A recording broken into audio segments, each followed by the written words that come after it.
Okay, so you're here because you want the real scoop on what's happening in DevOps and application development for 2025. The important stuff, but without wading through all the dense jargon. Consider this your fast track to figuring out what actually matters this year. That's right. And we're digging into a piece from DevOps.com, their 2025 predictions for DevOps and application development. It features insights from Mitch Ashley over at the Futurum Group. Pretty solid expert predictions for the year. Exactly. So our mission today, boil these predictions down, figure out what they really mean for how we build and ship software, and pinpoint what you should probably be paying attention to. All right, let's dive in. First, big one, AI. It's moving into live production. Yeah, this is a key theme. The prediction is basically that 2025 is the year AI stops being just, experiments or pilots. It's actually going live, becoming part of functioning operational systems. And that's a pretty big deal, right? I think the article mentioned something like only a third, maybe, of AI projects have actually made it to production so far. So this sounds like a major shift if it happens this year. It really is. Think about it. Moving AI into production means it's not just theoretical anymore. It can start learning from real-world data, adapting in real time.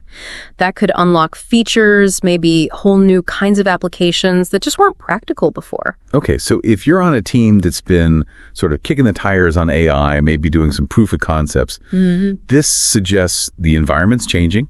It's becoming more feasible, maybe even expected to actually deploy it. How would that actually look, like in the day-to-day workflow? Well, the prediction is that we'll see vendors really pushing this. They'll start embedding AI workflows right into the DevOps tools we already use. So imagine your pipeline, but with AI, maybe checking code commits for security flaws automatically, or trying to predict if a deployment is likely to fail before you push the button. Right, so it's a blurring of lines. The way we build traditional software and the way we build AI-powered features, they start to merge. Exactly, it gets less distinct, which actually leads perfectly into the next point they make, this idea of moving from bolt-on AI to built-in AI. Ah, okay. So bolt-on is kind of like what we have now mostly. Using a separate chatbot for help, or maybe an IDE plugin that suggests code, tools you add onto your process. Precisely. They're external helpers. Useful, sure, but not fundamental to the core tools. Built-in suggests something different. It means the AI becomes, part of the fabric of the development environment itself, less like an optional add-on, more like a core feature of the platform you're using. And the big problem is there.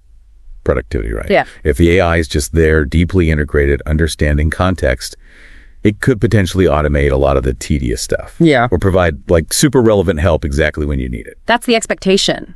Think about tasks like code reviews, maybe generating boilerplate code, even some types of testing. Yeah. If AI can handle more of that intelligently within the tools you're already using, it frees up developers to focus on the harder problems, the more creative stuff. Yeah, you can see how that might smooth things out considerably. It makes you wonder what parts of your current process feel slow or clunky. Yeah. Could integrated AI actually help there? It's a good question to ask. Okay, let's switch gears a bit. The third big prediction area is Kubernetes. Still a huge topic. Right. Kubernetes, we usually think, containers, microservices, managing stuff in the cloud. And that's definitely its origin story, its core strength. It completely changed container orchestration in the cloud. But the prediction here is that its influence is spreading way beyond just that. Okay. Spreading where? What does that mean? Well, the article points to it showing up in all sorts of places. Cloud providers are using it more and more, often kind of hidden under the hood for their own services. We're also seeing it built into integrated systems like hardware and software packages for storage. And it's becoming really important for edge computing too. So it's not just for cloud native apps anymore. It's becoming, what do they call it, a universal workload system. Yeah, that's the phrase. The idea is it's becoming the default way to manage almost any kind of computing task, regardless of where it runs. Wow. Okay. Universal. That's ambitious. But if it's becoming that common, what about the skills needed? Kubernetes isn't exactly known for being simple, is it? No, it definitely has a reputation for complexity, and that's a really important consequence.